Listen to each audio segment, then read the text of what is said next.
하나님의 말씀입니다. 하나님의 말씀은 구약성경 여호수아 23장 6절부터 11절까지의 말씀입니다. 구약 356년쯤입니다. 여호수아 23장 6절부터 11절까지 말씀 우리 함께 교독하실 텐데 마지막 절은 같이 읽도록 하겠습니다. 그러므로 너희는 크게 힘써 모세의 율법책에 기록된 것을 다 지켜 행하라. 그것을 떠나 우로나 좌로나 치우치지 말라.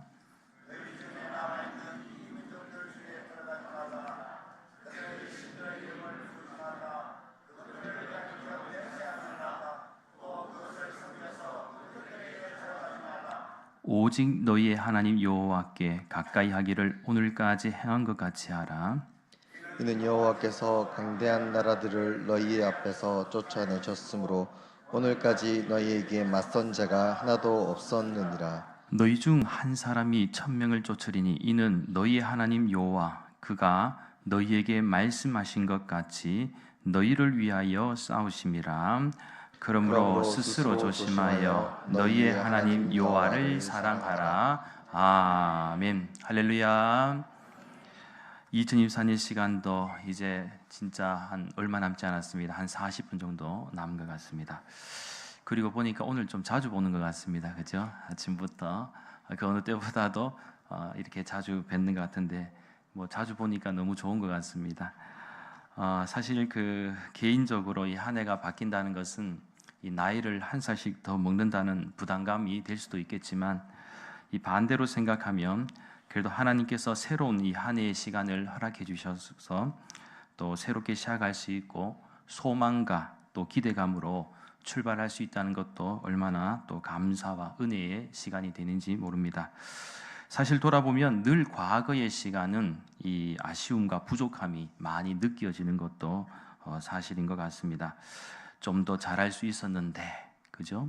좀 더 해낼 수 있었는데, 그러면서 많은 아쉬움을 가지게 되죠.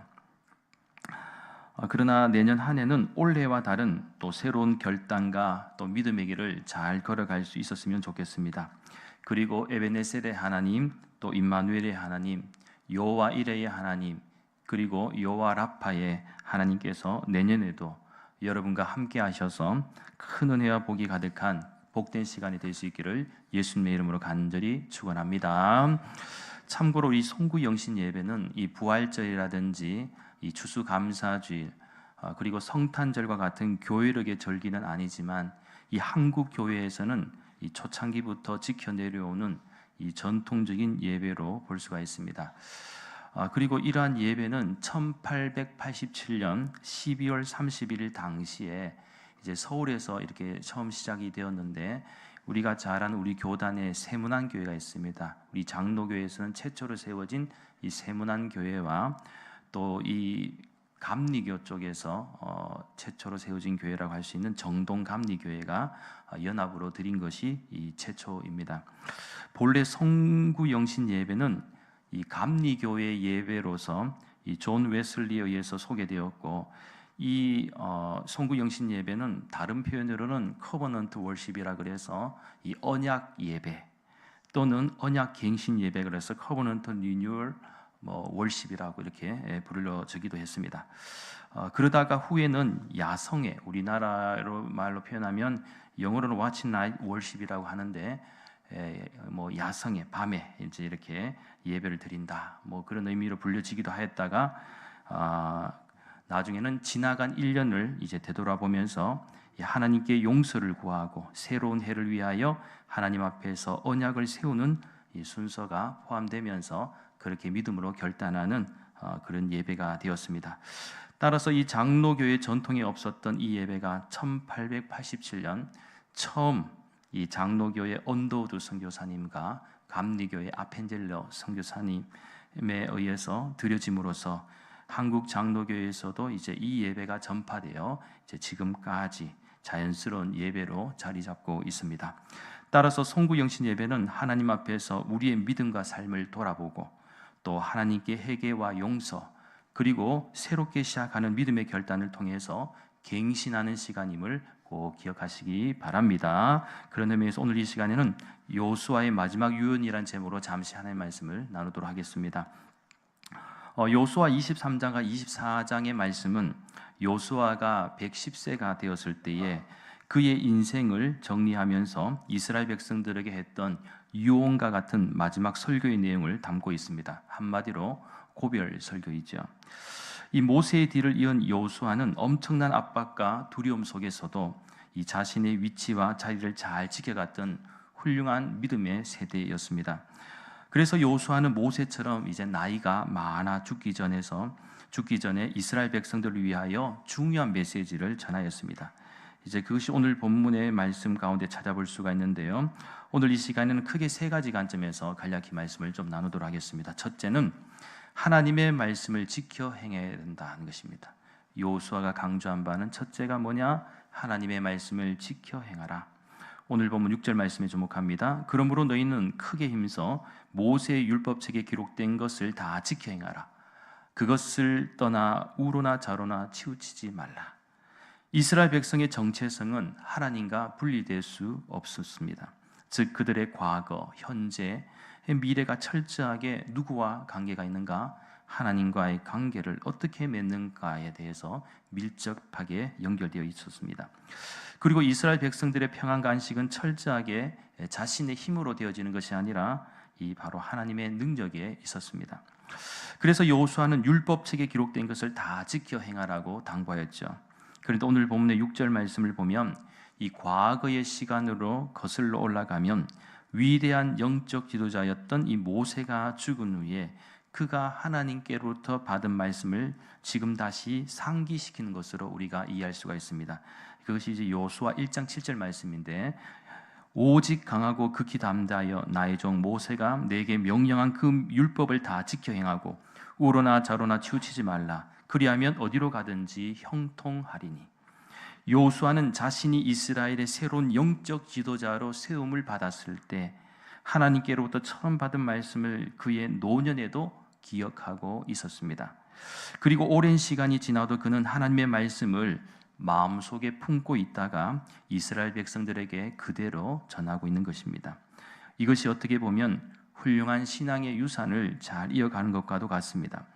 그래서 영적으로 건강하고 위대한 가정과 교회는 이 하나님의 말씀을 잘 간직하고 믿음으로 받아들이며 실천하는 공동체입니다. 특별히 오늘 보면 6절 말씀에서 여호수아는 이 크게 힘써라고 이렇게 표현하고 있는데, 이것은 원어적으로 이해하면 메오드 하자크라고 하는데요. 이 표현은 어떤 것을 의미하느냐? 대충대충 하는 모습이 아니라 매우 용기를 다해 또 단단히 결심하고라는 뜻을 가지고 있습니다. 즉 하나님의 말씀을 지키기 위해서 그 어떤 방해 세력에서도 이겨낼 수 있는 신앙의 용기를 갖춰야 한다라는 사실을 의미하고 있습니다. 그래서 하나님의 말씀을 지킨다는 것을 우리가 근성근성으로 하는 것이 아니고 정말 정신을 바짝 차려서 이 하나님의 말씀을 하나라도 내 삶과 마음속에 담고 실천하기 위해서 노력하기 위해 발버둥을 친다는 것이죠. 그렇게 마찬가지로 오늘 우리 대구 난강교회 모든 믿음의 가정들은 세상이 아무리 변한다 해도 영원히 변하지 않는 진리의 말씀인 하나님의 말씀을 우리의 마음판에 잘 새겨서 우리 평생에 잘 지켜 행하고 나아가 후손들에게도 잘 전할 수 있는 복된 교회 또 복된 가정이 되어야 할 줄 믿습니다. 그리고 꼭 기억하십시오. 이 세상의 일들은 타협이 있을 수가 있지만 변하지 않는 진리의 말씀 그리고 신앙의 세계에서는 타협이란 있을 수가 없습니다. 예를 들면 모세 같은 경우도 바로 왕 앞에 섰을 때 취한 태도가 어떻습니까? 조금도 타협하지 않고 끝까지 하나님의 입장에 서서 하나님의 방법을 쫓아서 행하였던 것입니다. 그리고 우리가 믿고 고백하는 예수님께서도 40일간 금식 기도를 하신 후에 사탄 마귀가 3가지 시험과 유혹을 하였지만 예수님은 하나님의 말씀으로 이겨냈고 세상적인 관점에서 절대로 타협하지 않으셨습니다. 또한 우리가 잘 알고 있는 다니엘과 그의 세 친구들도 어떻습니까? 자신의 목숨을 걸고 하나님의 말씀을 지켜 행했다는 것입니다. 따라서 하나님의 복을 받는다는 것, 믿음으로 승리한다는 것은 절대로 그저 되는 일이 아니다라는 것이죠.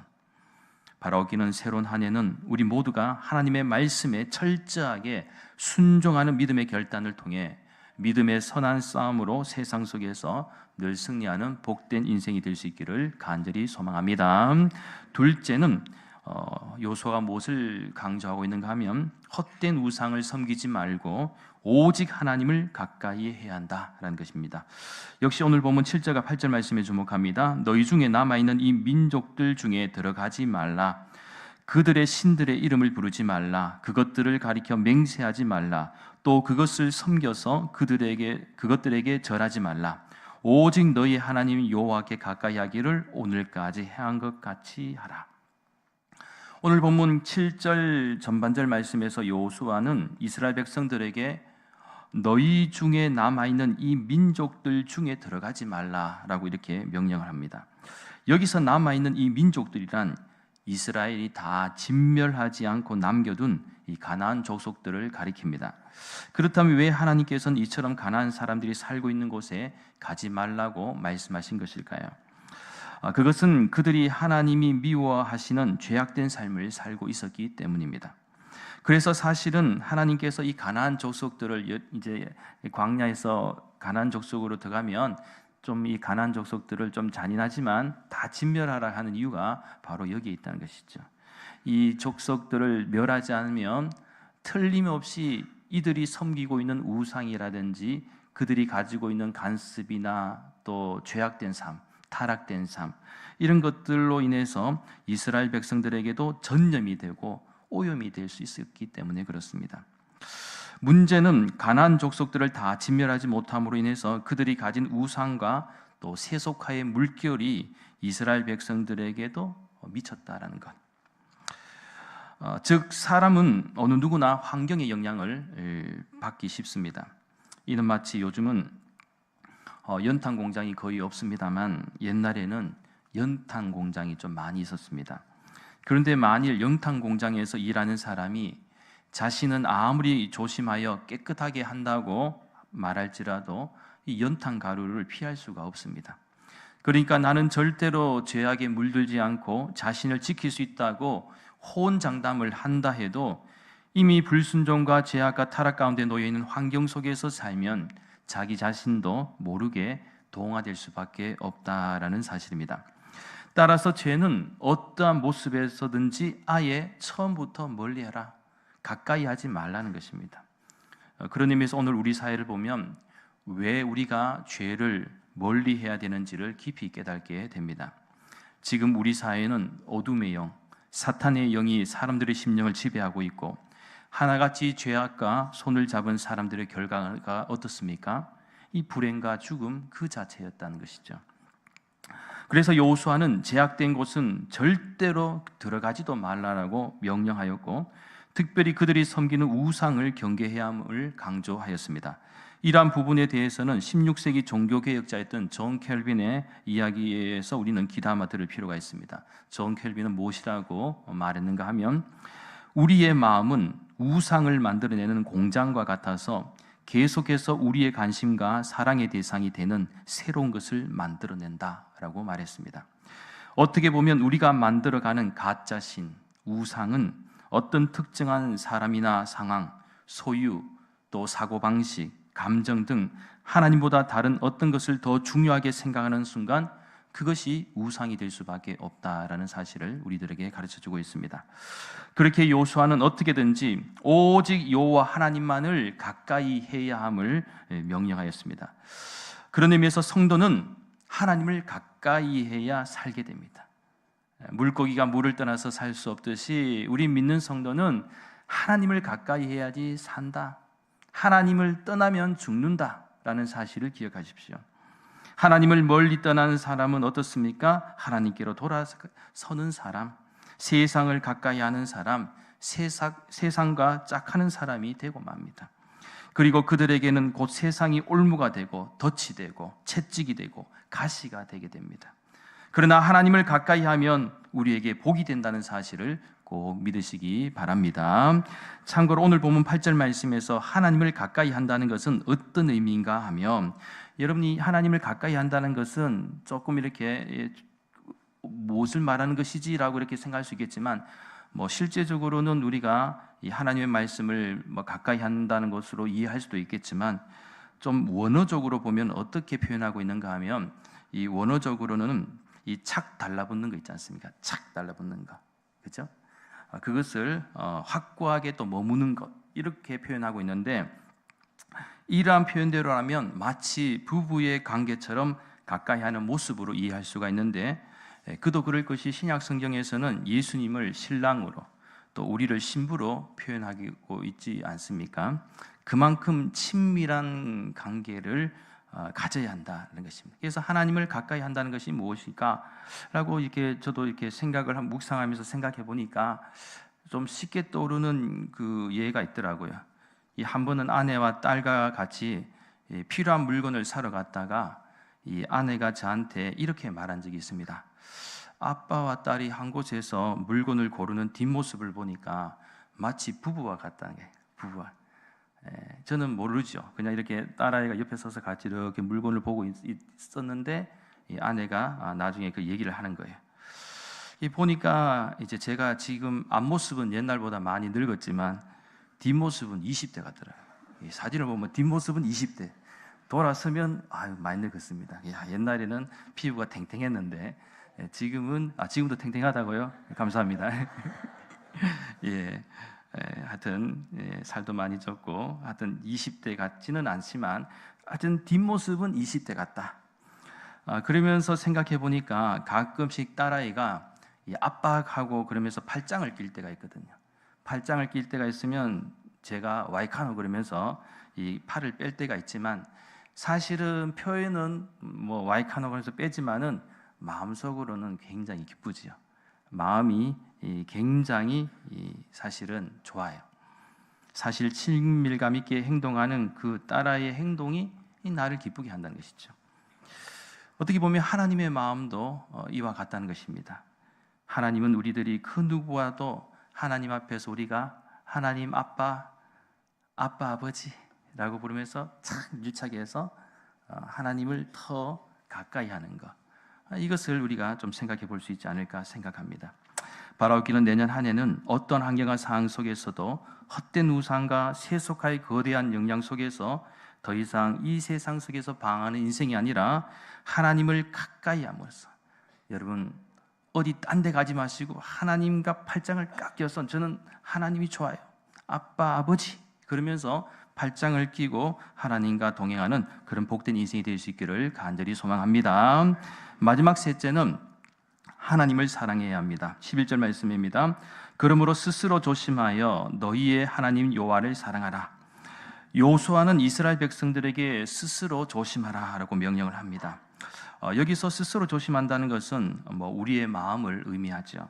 그러니까 우리의 마음을 어떻게 해야 하는가 하면 이 여호와 하나님을 사랑해야 한다는 것. 이것은 우리의 입술로만 사랑하는 행위가 아니라 온 마음을 다해서 사랑하는 것을 의미합니다. 이는 마치 하나님께서 우리를 너무나도 사랑하셔서 독생자 예수님을 우리에게 보내주셔서 죽기까지 사랑하신 것처럼 우리도 하나님을 사랑한 것을 말합니다. 그런 의미에서 여러분은 하나님을 진정으로 사랑하고 계십니까? 그래서 이 시간에 제가 몇 가지 질문을 여러분에게 드릴 텐데, 이 질문에 대해서 여러분들이 마음속으로 대답 한번 해볼 수 있는 시간을 잠깐 드리도록 하겠습니다. 4가지 질문을 드리겠습니다. 한번 마음속에서 생각하시면 되겠습니다. 이 세상에서 단 한 사람과 길을 걸으라면 누구와 함께 걷겠습니까? 자, 생각하셨죠? 이 세상에서 단 한 사람만 사랑하라면 누구를 사랑하시겠습니까? 자, 3번째 질문입니다. 이 세상에서 단 하나의 단어만 가슴에 품으라면 어떤 단어를 품겠습니까? 자, 마지막 질문입니다. 이 세상에서 단 한마디만 하라고 하면 어떤 말을 하시겠습니까? 아마 제가 이 드린 4가지 질문을 여러분이 나름대로 대답을 하셨을 거라 생각을 합니다.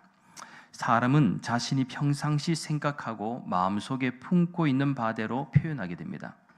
만일 이러한 질문들에 있어서 하나라도 하나님이라는 단어가 생각나지 못했다면 여러분은 하나님을 그저 추상적이고도 보이지 않는 하나님으로 인식하고 있다라는 증거가 됩니다. 지금 이스라엘 백성들에게 하나님을 사랑하라고 외치는 여호수아가 인식하는 하나님은 절대로 추상적인 하나님이 아닙니다. 저 멀리 계신 하나님이 아니라는 것이죠. 오히려 자신과 가장 가까이 함께 하신 하나님. 여호수아가 수많은 전쟁 가운데 피를 흘리면서 싸움 가운데에서도 때로는 정말 어려운 가운데도 있었지만 함께 하신 하나님, 승리케 하신 하나님, 그 현장에 함께 하신 하나님을 고백하고 있다는 것입니다. 오늘 보면 10절 말씀처럼 자신을 대신하여 싸우시는 하나님이다. 하나님은 저 멀리서 방관하는 하나님이 아니라 오늘의 우리의 현장 속에서 역사하시는 하나님, 우리 마음속에 살아계신 하나님, 우리를 인도하시고 승리케 하시는 하나님이심을 믿는 것입니다. 그렇습니다. 여호수아가 그의 평생에 경험했던 하나님, 그리고 고백되어지는 하나님은 이스라엘을 변함없이 사랑하시는 분이셨습니다. 그 하나님께서 오늘 우리 믿는 모든 성도들도 변함없이 사랑하고 계십니다.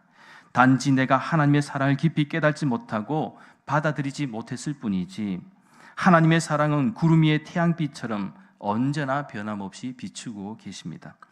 따라서 이제 우리는 우리 마음속에 있는 부정적인 감정들, 그리고 하나님에 대한 연약한 믿음과 고백, 나아가 우리 마음속에 자리 잡고 있는 이 먹구름을 걷어내고 이 하나님의 사랑을 느낄 수 있고 경험할 수 있는 은혜가 내년 한 해에는 더욱 충만하게 나타날 수 있기를 간절히 소망합니다.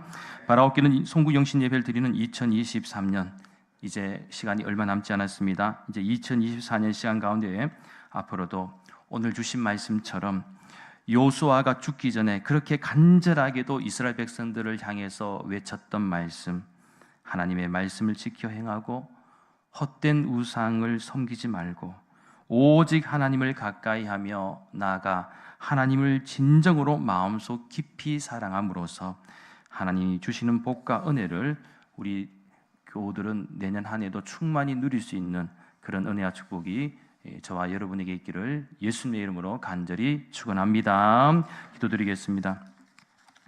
거룩하신 하나님, 앞으로 저희들의 믿음이 하나님을 추상적으로 믿는 삶이 아니라 늘 우리 가까이 계신 하나님, 우리가 힘들 때 대신 싸워주시는 하나님, 그 하나님을 사랑하며 온전히 하나님의 말씀을 잘 지키고 순종함으로써 세상 속에서 늘 승리하며 복이 있는 인생이 되게 역사하여 주시옵소서.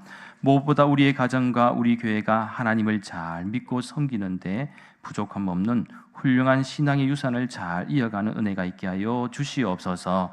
감사드리며 모든 말씀 거룩하신 예수님의 이름으로 간절히 기도하옵나이다. 아멘.